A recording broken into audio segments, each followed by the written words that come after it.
twist at the end of today's story has baffled not just me, but the entire world for decades. A case buried and forgotten by authorities, a signal built by someone who shouldn't have been able to build it, and a mystery that refuses to die. But before we dive in, do me one tiny favor. Click the like button, type "pick me" in the comments, and hit subscribe if you love stories that send chills down your spine. All right, let's travel to Japan. Japan, a land of 4 major islands and thousands of smaller ones. At the northernmost tip lies Hokkaido, home to one of the country's largest national parks, Daisetsuzan. The locals call it the playground of God. And for good reason. Here, the mountains rise like ancient guardians, their peaks hidden inside clouds. Among them towers Mount Asahidake, over 7,500 feet tall, a dream destination for hikers worldwide. From the ground, it looks like a straight, friendly path. But as climbers go higher, the trees begin to disappear. You step into an open field, wind howling in your ears, and suddenly, you're lost. To help hikers, authorities placed a massive rock known as the Safe Rock. It's a landmark. You stop here, check your map, and pick your route. But here's the problem. There's another rock, almost identical, just a few meters away. It's called the False Safe Rock. If you mistake that one for the real landmark, you'll take the wrong path, a trail that slopes downward, not up. And soon, without realizing it, you're walking straight into a dense bamboo forest, miles away from the mountain's peak. Once you enter that forest, it's almost impossible to find your way out. It was 1989. 2 friends from Tokyo decided to hike Mount Asahidake. They were experienced, excited, and confident. They reached the area near the Safe Rock, or at least what they thought was Safe Rock. They checked their map, took a turn, and continued walking. But they had made a fatal mistake. They were standing beside the False Safe Rock. Hours passed. The sunlight faded. Instead of climbing, they were descending into the bamboo forest. By the time they realized it, it was too late. Darkness swallowed them whole. They had to spend the night in the freezing wilderness, with no food, no shelter, and no idea where they were. Back home, their families filed missing person reports. Police launched a massive search operation. Helicopters, rescue teams, everything. Days passed, no sign of them. Then, on July 24th, 1989, a helicopter pilot noticed something strange in the middle of that dense bamboo jungle. A clearing.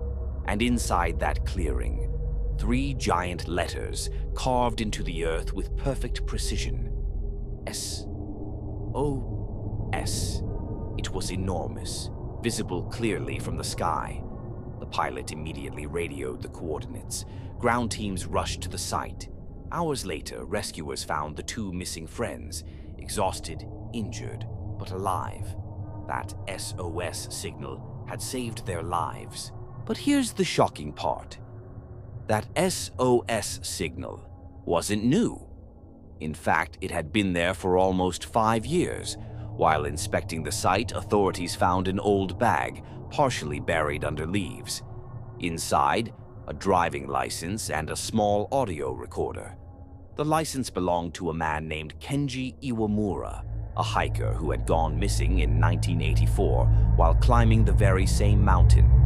The recorder still worked, and on it was the terrified voice of a man crying for help, shouting "COS," trapped on a cliff somewhere in the forest. That signal, the one that saved 2 lives in 1989, had actually been built 5 years earlier by a man who had vanished without a trace. The SOS was massive, built using 19 huge trees, each one cut and arranged with mathematical accuracy to form letters 16 feet long and 10 feet wide. But Kenji had no tools, no axe, no chainsaw, nothing. So, how did he cut down 19 trees? How did he drag them across miles of rough terrain? And how did he arrange them so perfectly that pilots could read it from hundreds of feet above? The autopsy later confirmed that Kenji wasn't strong enough to perform such heavy labor. In fact, when his partial skeleton was discovered near the SOS site, investigators concluded he had likely died within days of getting lost. Then, who built the signal? Theory 1. Some believe Kenji built the SOS himself before dying, using fallen logs instead of cutting trees. But even then, how did he align them so perfectly in dense forest without aerial view? Theory 2.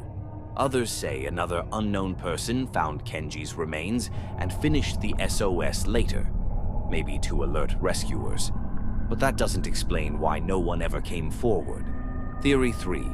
A darker theory claims that someone else was with Kenji, maybe a second hiker, who vanished afterward, leaving no trace. Whatever the truth is, one fact remains. Kenji's voice recording captured pure fear. A man alone calling for help in an endless forest, and no one answered in time. The police eventually closed the case. They said Kenji must have built the SOS himself before dying of starvation or exposure. But the world never bought that explanation. No proper reinvestigation ever took place. And yet, decades later, this case is still talked about. Whenever people discuss unsolved mysteries or dark, unexplained stories, the SOS signal of Mount Asahidake always comes up. This case is personally one of my favorites. It's haunting, tragic, and deeply mysterious. So now I want to hear from you. What do you think really happened to Kenji Iwamura? Did he build that SOS alone? Or was someone else out there in the forest, watching, helping, or maybe hiding something darker? Tell me your theories in the comments.